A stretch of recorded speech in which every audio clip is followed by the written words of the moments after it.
we'll get going. Welcome to everyone, and it's nice to see you all again. And welcome especially to Cameo from over East. It's nice to have you with us.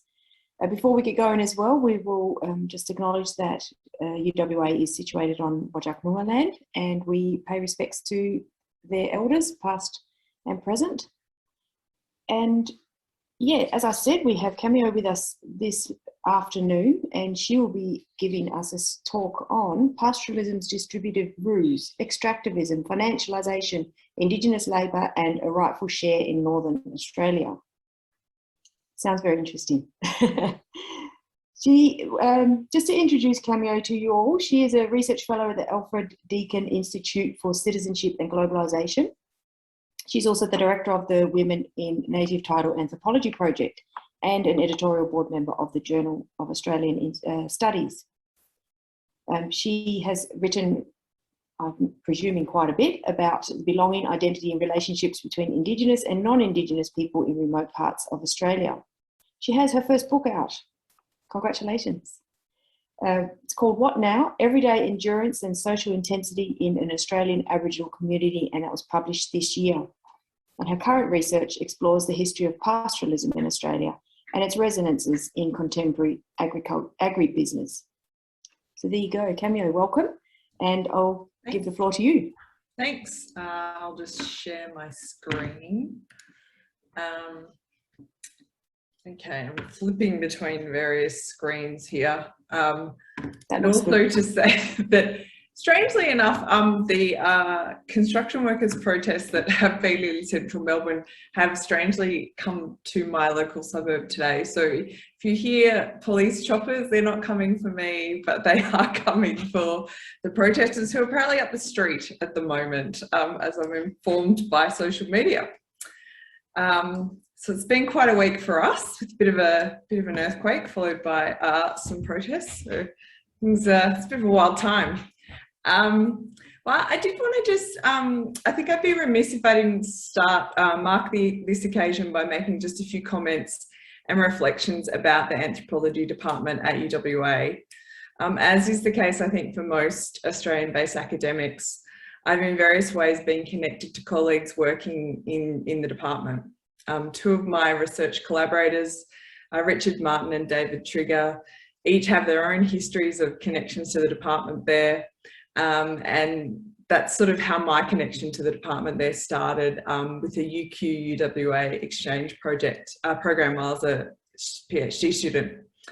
And throughout my career, I've actively engaged with the works of many UWA scholars, including particularly Katie Glaskin and Vicky Burbank, who remain two really outstanding contributors to the anthropology of Aboriginal Australia. And through my work in Native Title Anthropology, I regularly work with practitioners who studied at UWA in the department. And while many of them are outside the academy, I know that they reflect really fondly on their time at UWA. More recently, I was a MacArthur Fellow at the same time as Katie Gressier at the University of Melbourne. And we have of late started something of a new collaboration on Australian pastoralism, focused particularly on cattle. So to the students here today, I'd say you've been taught by anthropologists who are considered by their colleagues and peers around the world as really outstanding mentors and scholars. And to my colleagues, the rest of Australia is watching on in horror, and I'm sorry that this is happening. And now I'll get into my paper. So the paper that I'm presenting today has tentatively been accepted to the UK-based journal History and Anthropology, with some major corrections. But I realised today that there's always potential to make some rather major changes until the last minute. So this has been useful for me in writing this up, as there's a few things I realised I could clarify in the very minor corrections that I was intending to send off next week. So it's based on historical research and ethnographic fieldwork that I've undertaken in the Kimberley since 2013. And in this paper, I move between broad observations about pastoral economies in the Kimberley region and thinking about distributional politics and Aboriginal people. My interest in this area has been piqued over the years by intersecting public and political narratives and marketing programs about the cattle industry on the one hand and its entailments to Aboriginal people on the other. But they've also been informed by participant observation and interviews that I've undertaken with pastoral leaseholders, station managers and Aboriginal people, making the note here that these categories are not mutually exclusive. So that's to say that in the Kimberley, Aboriginal people are often pastoral leaseholders, station managers and so on. In news media, we frequently see positive news stories about Indigenous people working in the cattle industry. Indigenous youth in particular are cast as benefiting from the opportunities to work and gain skills in handling cattle, building fences and so on.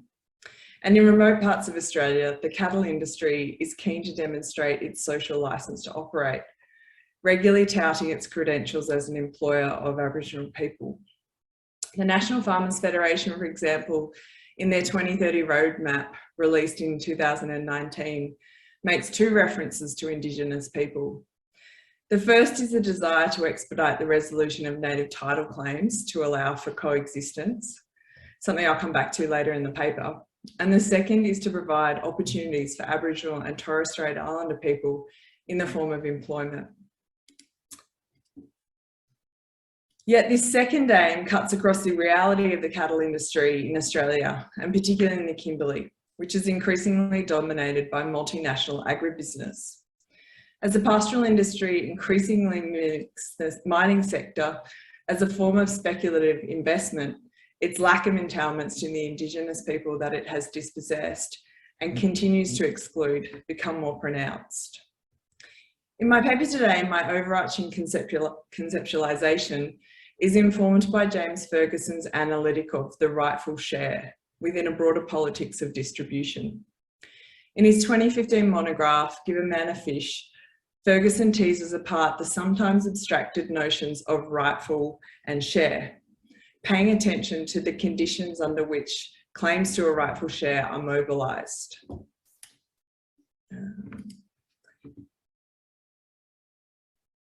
Rather than a focus on rights, Ferguson emphasises what he calls, quote, a broader notion of rightfulness as a means of crafting the share.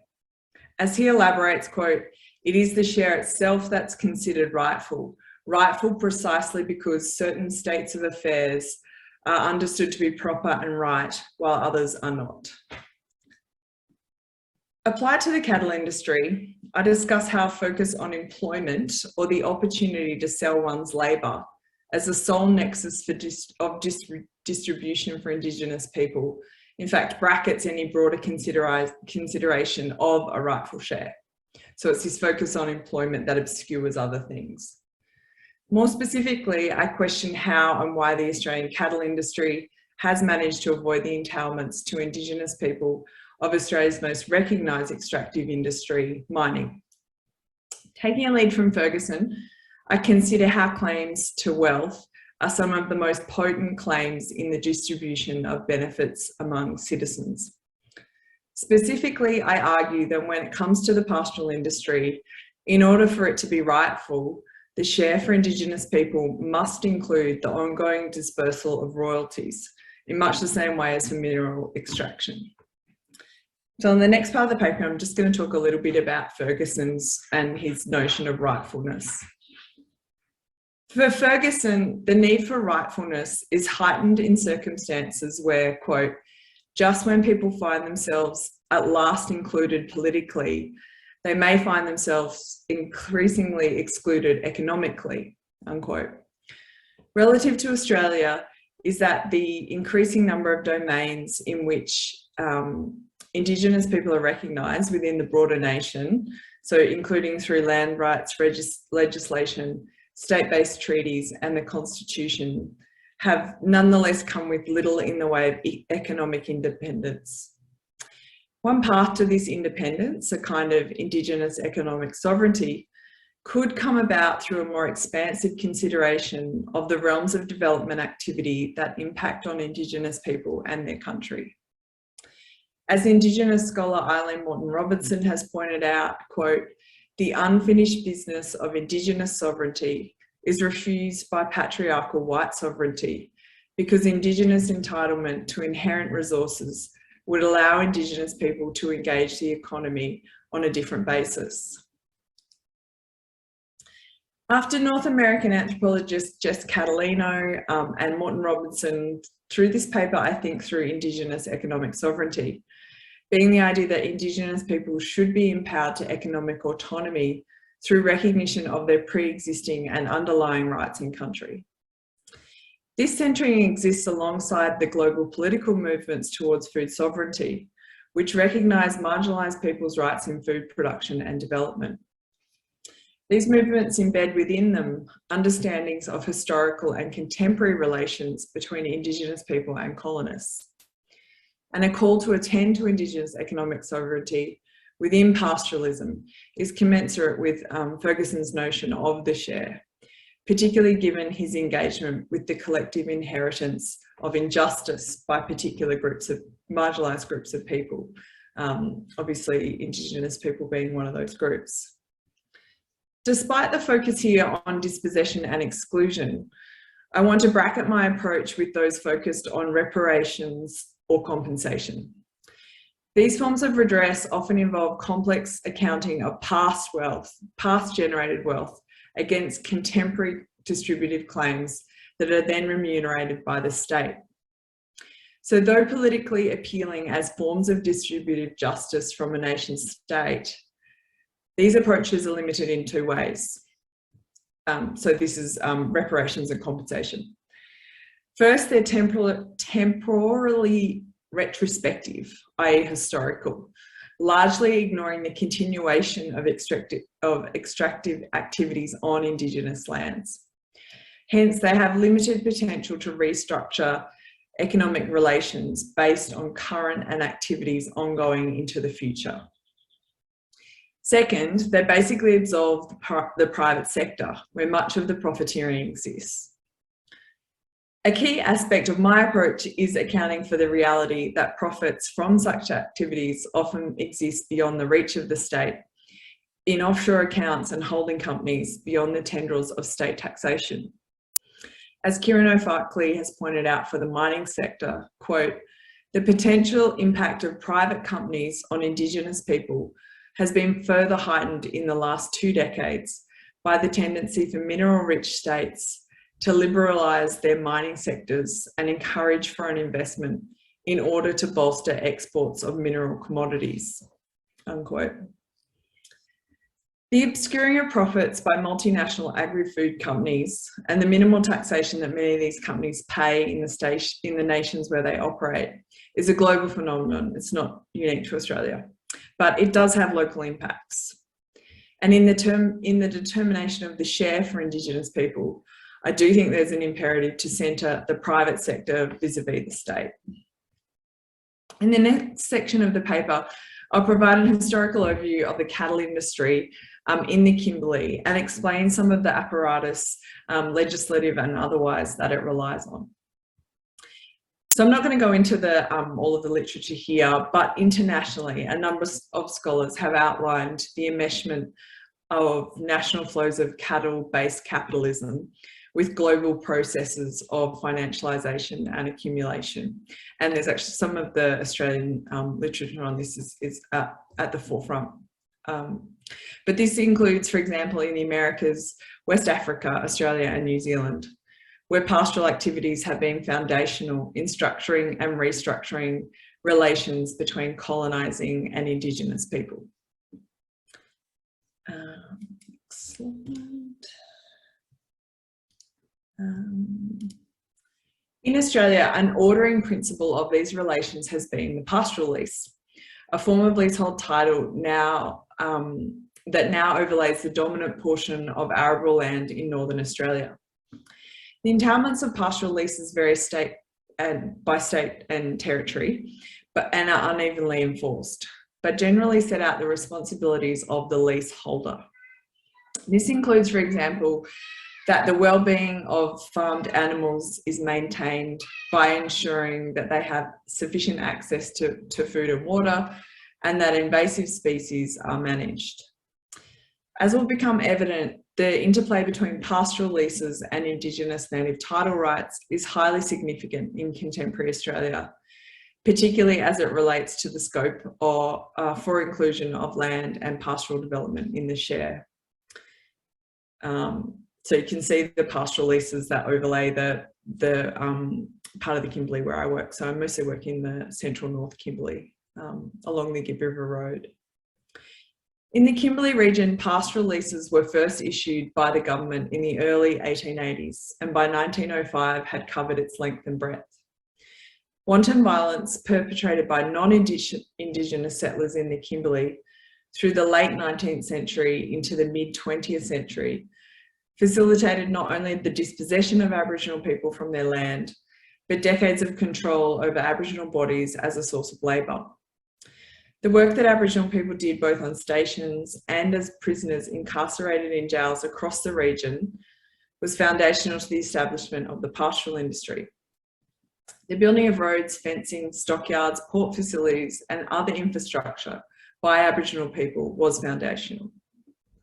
Regional histories in the Northern Territory and those focused on, and the Kimberley and those focused on particular stations chart these relationships in really extensive detail. So historians have done a huge amount of this work already. And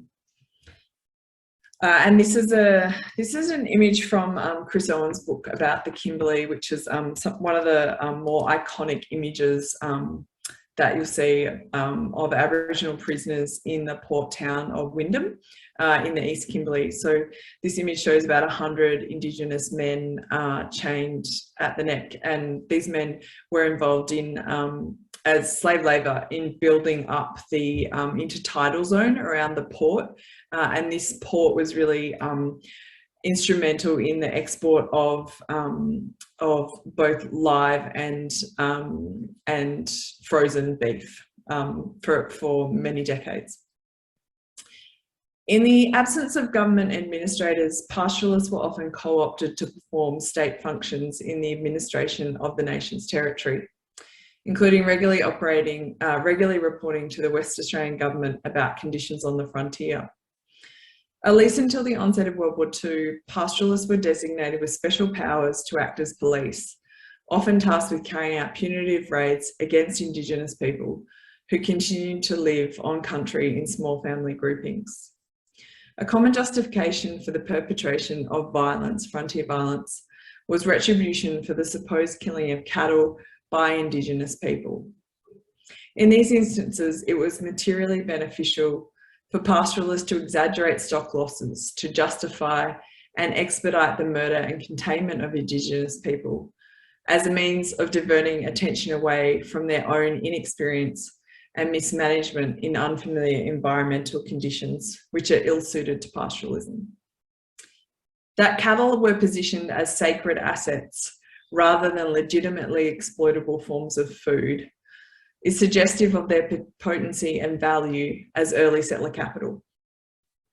Following on from this, the wages and per head bounties paid by the government to pastoralists for their killing or capture of Indigenous people became a vital cash revenue stream, enabling them to afford to buy new cattle or more cattle to stock their stations, thus building their pastoral empires. Alongside widespread massacres, pastoralists took into custody many tens of hundreds of Aboriginal men, women and children to act as labour on the stations. So this period was the beginning of a continuing process of what cultural geographer David Harvey termed accumulation by dispossession, where assets are stripped from the commons and re-released into the private market where their profits remain. Referencing Marx's notion of primitive or original accumulation, Harvey argues for conceptualizations that embed the ongoing and powerfully present nature of dispossession, as against those that seek to constrain it in a particular time or historically, like to embed it in the past. Contemporary valorizations by Aboriginal people of pastoralism owe much to the historically brief period when Indigenous men took on something of what Ferguson calls the labouring man. Young Indigenous men worked in stock camps on large stations and became famed for their knowledge of cattle and country. One of Fergus's important contributions has been to emphasise the ongoing importance of what he terms nostalgic workerism, of male-dominated working class labour, which reached its peak in Australia during the 20th century, and particularly during the post-World War II economic boom. In spite of its history, or perhaps because of it, through the 20th and 21st centuries, an enduring transformation occurred in the understanding of pastoral economies by Indigenous people. The passage of time seeming to have a favourable impact on recollections of earlier times. So in recorded oral history accounts, many Indigenous people recall this period with pride and celebration. This idea of nostalgic workerism being seductive for Indigenous people in some ways as well. Over time, the refashioning of Indigenous identities in the Kimberley to incorporate aspects of the pastoral ideal matches similar experiences elsewhere in Australia, as anthropologists Richard Martin and Ben Smith have described for the Gulf Country and Cape York. And there's similar examples from Central Australia. The syncretic nature of Indigenous and pastoral identities has been generative in the formation of pastoralism's current political economy as a celebrated and desired form of coexistence. My work has recently explored this through contemporary relations between Indigenous people and pastoralists living in the Kimberley, now notably in the wake of a major determination of an extensive native title claim under the Native Title Act. The claim was determined in 2004 and recognised the underlying rights of Yarrandin Aboriginal people and a number of other groups, but I mostly work with Yarrandin people, to a region of lands and waters in the northern Kimberley, covering more than 68,000 square kilometres. Because most of the claim had previously been distributed by the government as pastoral leases, it was primarily non-exclusive native title rights that were recognised under the native title determination. What this means is that underlying Indigenous rights were recognised only to the point at which they could be held in coexistence with government-issued pastoral leases. Being involved in the adversarial process of a native title claim has had impacts on long-standing relationships between Aboriginal people and pastoralists living in the region of the claim. And this is sort of typified by a hardening of what I'm typifying as a hardening of relations, resulting in a reduction of Aboriginal people in their ability to access country. And this is a right specifically recognised under the native title determination. And I'll come back to this a little later. In 2019, in an interview with a non-Indigenous couple aged in their 30s, employed to manage one of the massive stations in the Kimberley, we discussed the reality that very few Indigenous people whose land the station was located on are now employed in the cattle industry. The woman responded, quote, "But there's certainly plenty of opportunities for them," unquote. But she also acknowledged that securing Indigenous workers was difficult on account of the settler colonial history of the region. As she described it, quote, "Because it was a brutal history at the beginning, we need to face the facts, you know, we've done the damage, and therefore it's a process. I mean, it's going to take a long time. It's not something that's going to happen overnight," unquote. Part of Indigenous people's scepticism about working in pastoralism in the Kimberley now is also borne out by their continued efforts to recover wages for working on stations that they are entitled to but never paid, though there have been some recent successes. In response to a stolen wages class action brought by Indigenous people, a 2020 Australian government scheme resulted in one-off payments to those working on stations between 1939 and 1972. And prior to this, state-based schemes have also paid some amounts to Indigenous workers or surviving Indigenous workers. A parallel development, of course, has been that Indigenous people have themselves actively taken up pastoral leases, a development made largely possible through the Aboriginal Development Corporation, and later the Indigenous Land and Sea Corporation. Efforts by Indigenous people to recuperate pastoral stations have been stymied, though, by a lack of accumulated capital for necessary maintenance and operating costs, putting them at a disadvantage to non-Indigenous pastoral corporations in meeting the obligations under the terms of their pastoral leases. So there are a number of examples in the last sort of 5 to 10 years where Indigenous pastoral organisations have been taken to court for mismanagement or for failing to live up to their pastoral lease. Sometimes in terms of animal neglect or other issues, issues which are as much to do with a lack of operating funds, like the accumulated funds to be able to manage their pastoral leases, as anything else. A lack of intergenerationally transmitted wealth remains one of the most challenging aspects of Indigenous disadvantage in Australia.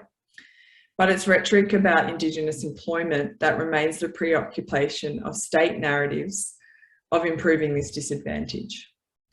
An often heard lament among Kimberley pastoralists, and at times among Indigenous people themselves, relates to Indigenous people's lack of integration into the paid pastoral workforce. Statements really commonly heard, statements in the Kimberley such as, they don't want to work, shifts the locus of distributive responsibility from the dispossessory industries and onto Indigenous people to fashion themselves as exploitable forms of labour. Similarly, such comments arguably intentionally misunderstand the changing corporate structures of these industries and their increasingly streamlined and specialised labour requirements. As will be explored further, one of the most recent and pervasive developments in the pastoral sector has been its financialisation. The expansion of multinational investment companies accruing extensive land portfolios managed by centralised and mobile workforces. Though overseas ownership has a long trajectory in the Australian pastoral sector, including really iconic empires of, for example, like the UK-based Lord Vestey, the particularity of recent developments has been that companies often build a rationale for investment on their capacity to create jobs for Indigenous people. I don't have time to go into the whole Foreign Investment Review Board side of this, but that's part of the longer paper. Companies are rarely held or are rarely assessed or held to account on the success or otherwise of these stated aspirations. In the next section of the paper, I'll focus more on pastoralism as a form of extraction and go into more detail about its increasing financialisation. I think I might have accidentally skipped a slide. This is the one, this just gives you an indication of some of the Aboriginal owned pastoral leases in the Kimberley at the present time. So the the black ones are the Aboriginal held leases, and the other pastoral leases are held by non-Indigenous individuals or companies. So Ferguson's conceptualizations of labour have been some of the most influential in considerations of equitable distributions of wealth. In Give a Man a Fish, he makes clear how an industry generates capital and is thus framed socio-culturally is influential when it comes to understanding the scope of what might be included in the share. Ferguson notes the particularity of mineral extraction within conceptualizations of the share, like as this particular class of wealth generation. Noting that, quote, "It seems the case that share reasoning is most readily accepted when it comes to mineral wealth," unquote. Share reasoning is underwritten by another concept, by Susan Strange's concept of casino capitalism. Developed in response to the incredible gains in the stock market during the 1980s, casino capitalism refers to wealth accumulated through financial speculation, the buying and selling of goods in ways that bears little resemblance to their value. It's the bonanza quality of the arrival of this wealth that enables claims to it to be so readily made by others who have not benefited from what appears to be its indiscriminate distribution. So, I mean, I try to think of this in one way as like if someone wins the lottery and you go to them and you ask for some of their money and they say no, and you say, but you didn't do anything to earn it. You know, it's the kind of bonanza way in which that wealth has arrived that makes people feel entitled to claim parts of it. That's the closest kind of analogy I can think of. In Australia, casino capitalist reasoning is embedded in the status of mineral wealth, as set out actually in Indigenous land rights legislation. International rights-based agendas have been widely credited with the linking of Indigenous people to material benefit from mineral extraction. In Australia, such rights are encapsulated at a national level by the Future Act provisions under the Native Title Act, which do not provide veto rights to development for Indigenous people, despite that misconception, but do entail the right to negotiate, so what's called the right to negotiate with development proponents. According to the Native Title Act, the relevant Indigenous people and the development proponent must enter into negotiations in good faith, this concept in good faith. However, in reality, the principle has worked as something of more of an alleviatory mechanism, allowing proponents and governments to rubber stamp the approval of development in situations where they claim an Indigenous group is obstructing development. So the in good faith provision has played a role in the development of the expectation that Indigenous people will receive royalties in the form of an annual percentage payment, commonly 0.5 to 3% of the value of the mined product. So royalties are generally 0.5 to 3% of the value of a mined mineral product. But there are a whole range of different agreements across Australia. So though the casino capitalist nature of mineral extraction makes it prime for governments through taxation and Indigenous people through Future Act provisions to claim a share of derived wealth, no such provisions exist for pastoralism, which is protected by its unique tenurial status. Specifically, the legal foundation of pastoral leases means that they do not operate exclusive of other types of activity, or at least that's the idea. What this means is that pastoral activities can supposedly occur coexistent with, for example, tourism, mining exploration, and Indigenous use. Another fundamental disjuncture between mineral and pastoral development has been the notion that Indigenous native title could not survive under mineral development on account of its invasiveness. The proposed coexistence of Indigenous native title rights and pastoral rights formed the basis of the legislative premise such that no compensation would be owing to Indigenous people in instances where they could continue to exercise their native title rights concurrently with pastoral enterprises. So ironically, for mining, which is supposedly completely knocks out Indigenous people's rights, they are entitled to royalties as a result of that. But in the example of pastoralism, the idea is that this coexistence means that there's nothing that's owed to them because these rights can continue to coexist.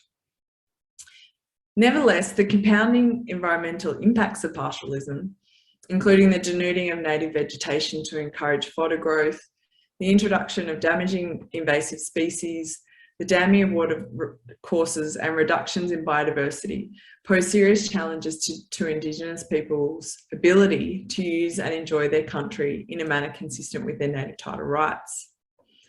One highly contentious practice in the Kimberley has been the locking of gates by pastoralists, and by pastoralists being intentionally unavailable to Indigenous people to negotiate access, thereby preventing their visitation, which they're entitled to under the provisions of the Act.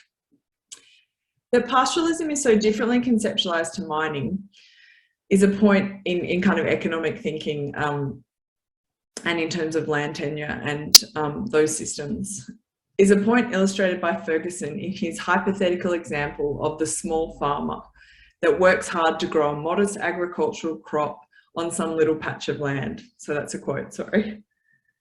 Ferguson tells us that in contrast to the casino capitalism of mineral wealth, in the instance of the small farmer, we quote, readily accept the idea that the goods so produced belong to him or her and not to us collectively, unquote.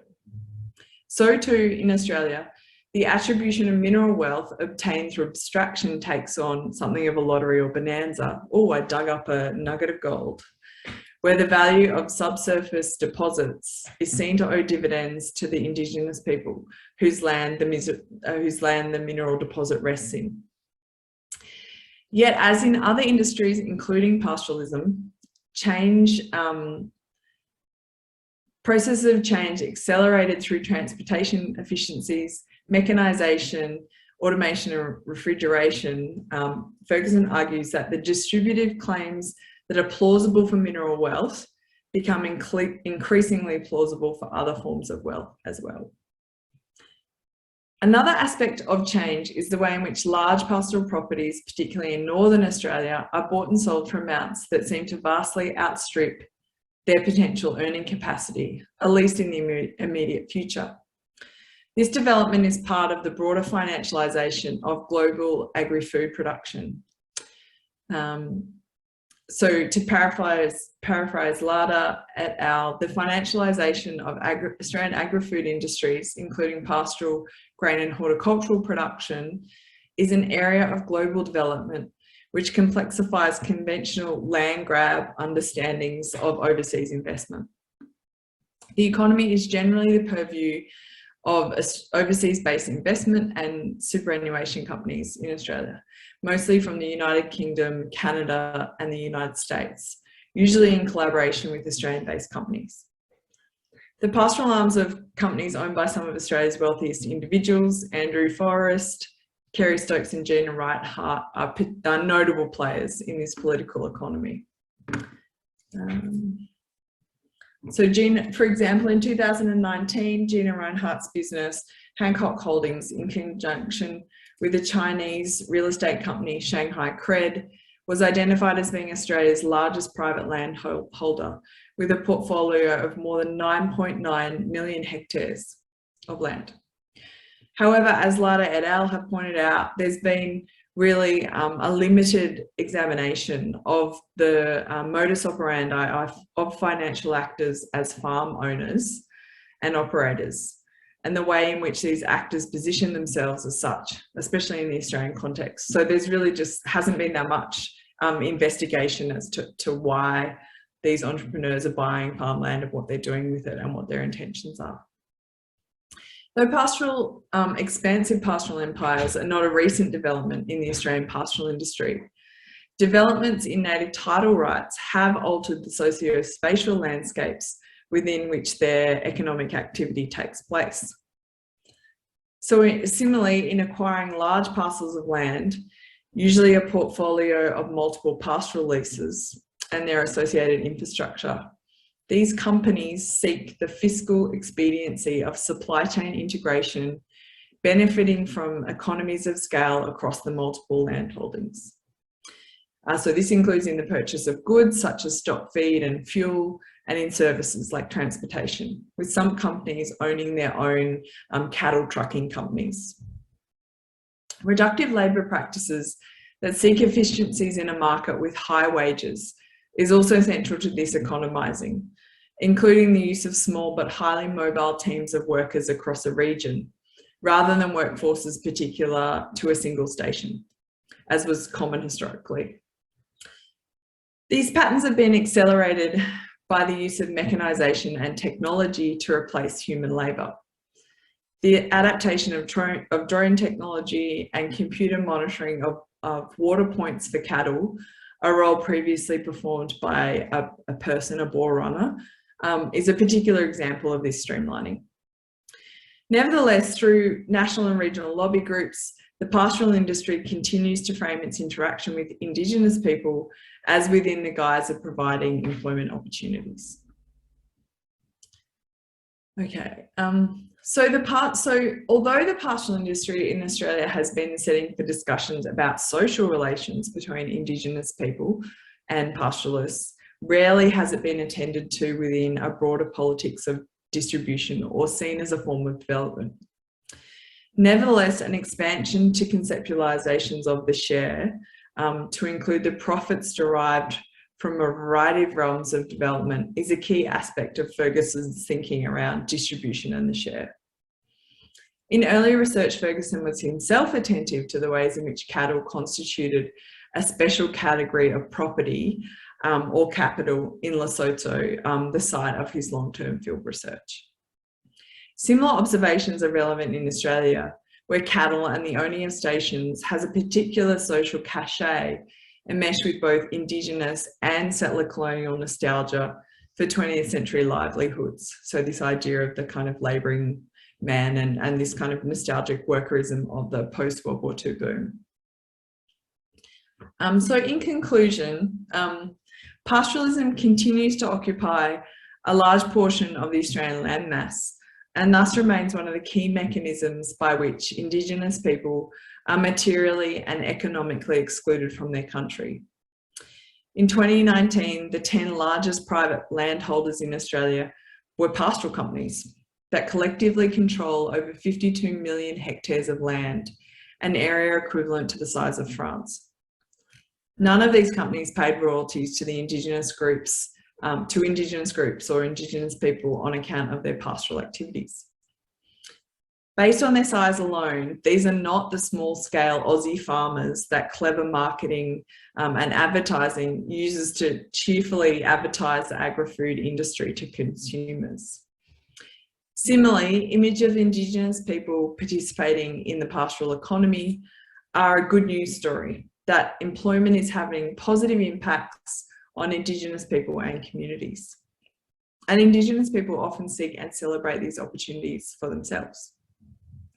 Nonetheless, the reproduction of Indigenous people as forms of labour has a deeply exploitative historical past in Australia, one closely associated with violence. And its contemporary perpetuation obscures these pastoralism's ongoing and dispossessory practices. Yet Ferguson's notion of the rightful share offers some potentially useful ways to consider how industries like pastoralism founded on dispossession might more rightfully engage with Indigenous people. Specifically, pastoralism in scope of impact bears much in common with the most well-recognised extractive industry of mining. Given this, rather than the provision of employment or expecting Indigenous people to fashion themselves into exploitable forms of labour, royalties should form part of the way that pastoralism engages with Indigenous people and communities. One potential response to this is that the casino capitalist nature of mining differentiates it from pastoralism, in that the size of profit margins is considerably less. However, the duration of pastoralism's occupation and operations on Indigenous country over time, in many regions of Australia since non-Indigenous settlement, are of a different order to that of mining. Though there is considerable variation, most mines operate only while direct mineral extraction occurs, and thus generate profit for a corresponding set period of time, usually less than 50 years. In pastoralism, the cumulative value of profits and the continuing duration of operations vastly outstrip the life of most mines and continue to unfold. The presence of internationally significant players in the pastoral sector, including the continued investment of billionaire entrepreneurs and agribusinesses, are indicative of its growing value. Globally, Indigenous people and settler colonial nations face ongoing challenges to assert and maintain their economic sovereignty. It's only rightful that Indigenous people benefit from development associated with the cattle industry, and the application of Ferguson's notion of the rightful share is useful, I think, in progressing this argument. Thanks. Thank you. That was lovely. We have some time for some questions. Excellent. I was just going to ask you to stop sharing. Done. Yes, thank you. So yeah, maybe if someone wants to raise their hand and ask a question. Katie. Thanks, Cameo. That was super interesting. What I want to know more about is, so you talked about basically, I want to know more about why land is so popular with mining billionaires. And you mentioned social cachet, which I'd love you to dig into a bit more, about why that provides that social cachet, and also the nostalgic workerism as well, and what the appeal of that is to the Gina Rineharts of the world when they're so distant from that kind of. And I guess also, so I'm really interested in those kind of the moral legitimacy sort of side of things and belonging and stuff maybe, but also how does the finance of that work? Because you mentioned that the cost of the land was disproportionate to the earnings. Is it a major tax write-off? Is it used in that sort of respect economically for the broader sort of business model of their entire holdings? Sorry, I don't speak finance very well, but thank you. That was super. I know, right? And working in this area has forced me to become far more knowledgeable about economic anthropology than I ever thought possible, considering myself, a socio-cultural anthropologist. But it is fascinating. Yeah, I mean, I could probably make a few comments. I'm not sure I have definitive answers, but why not give it a crack? You haven't interviewed Gina yet? Oh no, she doesn't return my calls. Okay, so I think there's multiple things going on, which is I'm a social scientist. It's complex, of course. I'm going to say that, right? But I think if we want to look at social imperatives, there has been a couple of the interviews that I've done with managers have talked about the way in which pastoral stations, particularly in the Kimberley, because it's so iconic in Australian history and Australian settler colonial history, is that there's this social cachet among the ultra rich about having a Kimberley station. And that when you have everything that you could possibly want in the world, why wouldn't you add a Kimberley pastoral station to that set of things? So I think there's something super interesting to kind of unpack there about what being ultra rich and what being from multi-generational settler Australian family means, and what the social cachet is in that social set. Yeah, I think that's probably one thing that I'm super interested in exploring more. In terms of the financial stuff, I didn't talk about it much in the paper because it's quite hard to chew through, but a lot of these collaborative partnerships are between an Australian-based company and an overseas-based company who set up a third company, which is part owned by the two other companies.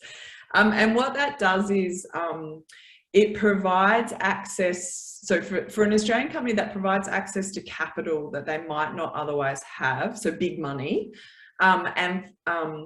And for an overseas company, it allows them to invest in Australian land, which is still globally considered very cheap, but it enables them to do it in a way that avoids it being turned down by the Foreign Investment Review Board, which is the Australian federal government agency that oversees all foreign investment in Australia. So there's economic kind of reasoning for why buying these large portfolios of land economically makes sense, and it's this speculative thing that over a period of time that the value will increase exponentially in a way that investment in other industries, you don't get that same return. So it's I mean, it's in some ways, I guess it's investing money in property in Australia, even in residential property, returns, has in some instances in some parts of Australia returned dividends in ways that you would just never get investing in the share market or other ways that you could invest your money. And so some of these companies are capitalizing on that, but at a much different scale in buying these big portfolios of land. I don't know if that makes sense. Yeah. Thank you. Sam, you have your hand up as well. Interesting talk. So I guess these are more comments than questions. So first of all, I think when you talk about agriculture as an extractive industry, and you talk about, because of its how long these stations can be active, then we should consider them as perhaps owing royalties in the same way that mines do, even though they profit much more intensely over a shorter period of time. I think that when you consider this from the perspective of popular ideology, this is precisely backwards. Like, the reason that, a large part of the reason that people would oppose this sort of thing is because stations are so productive over such a long period of time. There is a sense that this is a constant thing that is being worked on and sustained, whereas mining in particular is just, you take something out of the ground and it's gone. So because it's just taken and disposed of, so to speak, that it is fair to take back from it in a way that is not true for industries which involve human labour in a long-term sense. And the same is true of manufacturing. And in fact, I suspect that the attachment to farming is intensified by the sense that manufacturing is no longer an active concern in Australia and other post-industrial countries. The second point is also about... Sorry, just before you go on, just to respond to that briefly. Oh yeah, sorry. I think that's I mean, I would dispute a couple of those things. I mean, I think it's been shown increasingly in marginal parts of Australia, marginal farming areas of Australia, which the Kimberley is well and truly considered one, that the environmental sustainability of these practices isn't in the long term sustainable. So I mean, yeah, that's the empirical side of it, which I think you're probably correct, certainly. If not at the moment, then after climate change comes through, then definitely. But from an ideological perspective. Yeah. No, I take your point. The other thing, again, from an ideological perspective, I think you have to consider the function of the figure of the Aboriginal person working in the Kimberley on these stockfields, which serves both in these places and in Australia more broadly as a sort of salve. Like, it promises the possibility that Aboriginal Australia can be incorporated into the Australian nation body as economically productive, not socially problematic citizens, while at the same time remaining on their traditional land and not having, as Australian society and Aboriginal society, not having to deal with the difficult problems of, for example, them just becoming another urban workforce, which would mean a need for a symbolic renegotiation of where they stand vis-a-vis the land and the rest of society. And I guess the last thing, building on Katie's point, there's an interesting sort of body of theory called banal nationalism, if you're familiar with it. So just sort of potentially looking at the tendency of Australia's billionaires, or billionaires anywhere, to invest in things which have a very strong nationalist symbolism. Perhaps because a lot of banal nationalism talks about how people can enact and experience sort of nationalist sentiments through everyday acts of consumption. So you might buy a bunch of napkins with the Australian flag on it for Australia Day.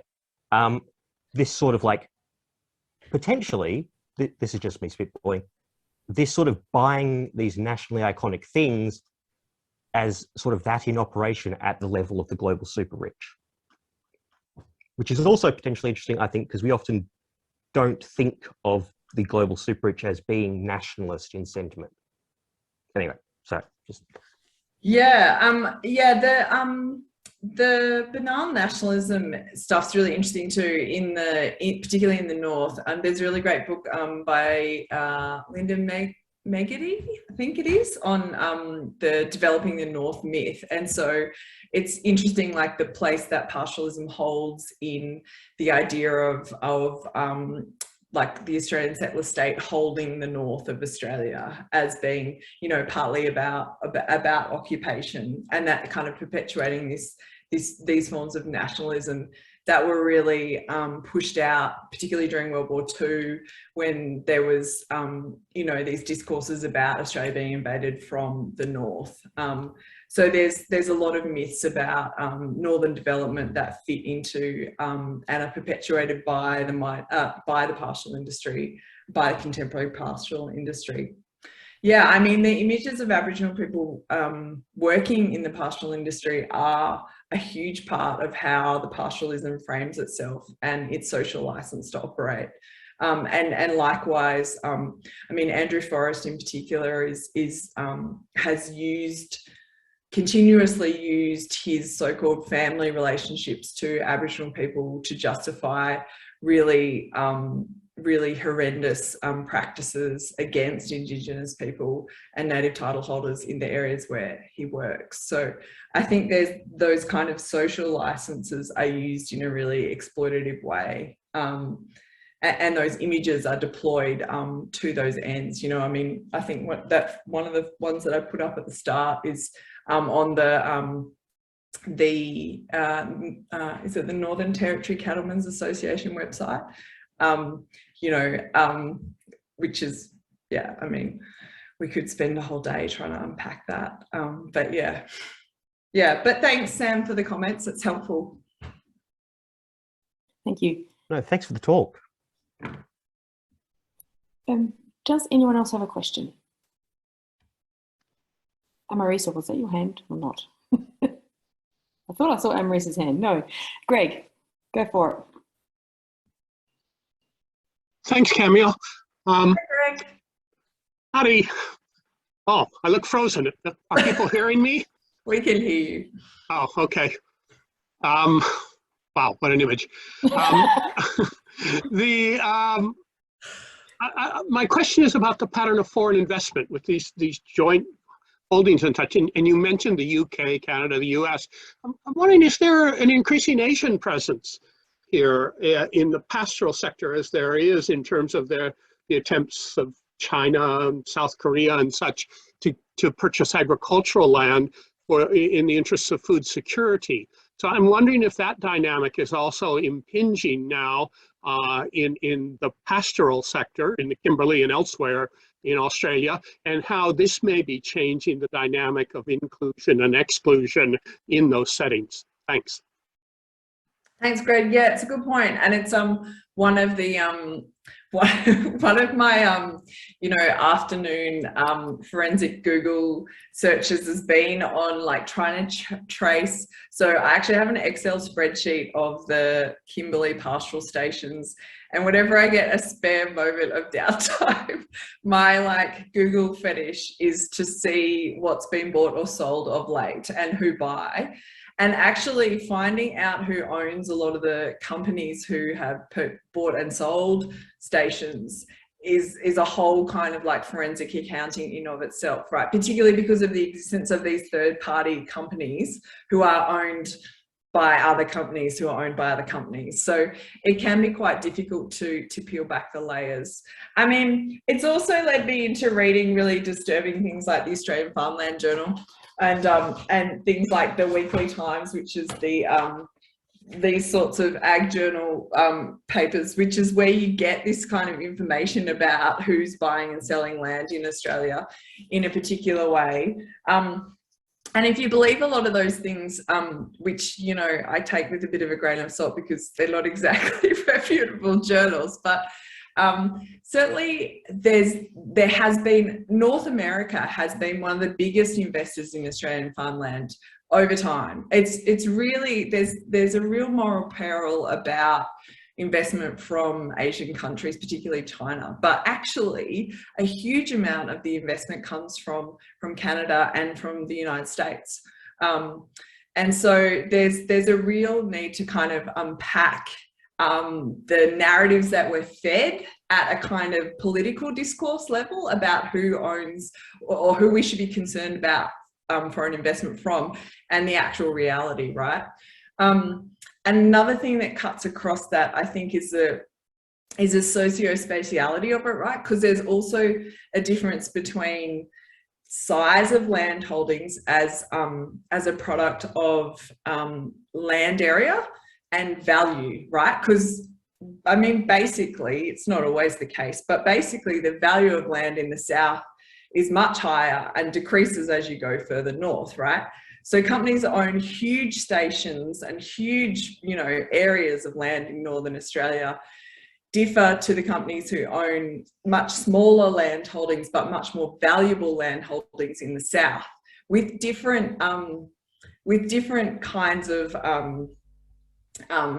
investment. So for instance, the Middle Eastern countries own a lot more of grain and cropping land in Australia. So huge parts of South Australia that are foreign owned are owned by the Middle East, whereas, you know, larger tracts of land are more likely to be owned by Chinese companies. The dairy industry is much more dominated by North American companies. So there are all these kind of cleavages and really interesting kind of niche areas, I guess, in terms of where that development's happening. But the food security thing is interesting because it's hard to unpick the kind of motivation of these companies at a distance, right? Like what is generating this is because food security is so often used as a shield to all the other sorts of reasons that people are investing, right? So people say, oh, this is about securing food for our growing country. But yeah, again, it's like, how do you scratch beneath that to know whether that's really what's motivating them? Sorry if that's a bit rambling. All right, that sounds good. It is after 3 o'clock, so we will be leaving it there. Thank you again, Cameo. We enjoyed that. It's been lovely to have you with us this week. Thank you all for coming. Next week we have Lucas Krzyzewski. He's from the SAGE Lab and he will be presenting on rainbow migrants. So we'll be looking forward to that next week, and that is in person and on Zoom. And that is all I have for you this week. Thank you and have a good weekend. Lovely to see you all. Thanks, Cameo. That was great. Bye, guys. Cheers. Happy weekend. You too.